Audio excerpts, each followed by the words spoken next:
For day 6 of the Louis Vuitton regatta off Nice in France, the yachts had to dock out early because of shipping movements in the port. At that time of day all was cool and calm, but outside the port a good breeze was building from the land. For race 1, a brisk northerly saw Britain's Team Origin and Artemis from Sweden powered up in the start box, where the decisive action took place. On the right, Terry Hutchinson at the helm of Artemis controlled the start, leaving Ben Ainsley on Origin with few options. Artemis wanted the right-hand side of the course and got it. And by the first cross, the Swedish team had built a good buffer, which on these short racecourses Origin could not breach, Hutchinson ending Ainsley's unbeaten run. Team New Zealand against BMW Oracle Racing was a similar encounter, this time with a split-tack start. The Kiwis had decided halfway through the pre-start to go for the left, and by the first cross their decision was proved right. Gavin Brady, driving BMW Oracle Racing, managed to keep it close, and at the first mark it was still game on. But Brady's long-time Kiwi rival Dean Barker engaged in a subtle attack on the American team with a couple of dummy jibes.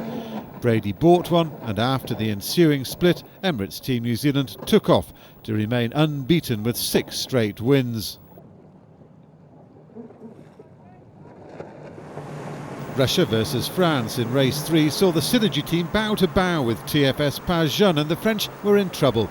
Bertrand Passet trapped out to the left by Karol Jablonski as the Russians kept finding wind out right to sail higher and faster. By the first mark, Synergy had a huge lead as they turned for the run. The clock had ticked well past the minute mark before the French boat turned, the despairing shake of the bowman's head saying it all. Game over for TFS Pajun.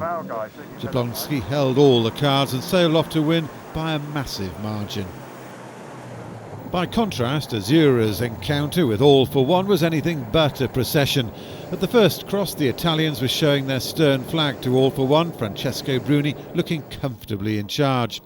Not for long. By the first mark, Sebastian Coll was steering All for One around the buoy ahead of the Italians. Downwind it was all change again. Coll led down the right-hand side of the course, Azzurra went to the left, and All for One opted not to cover and paid the price. At Mark 2, the Italians were in front again. This time they would not be caught.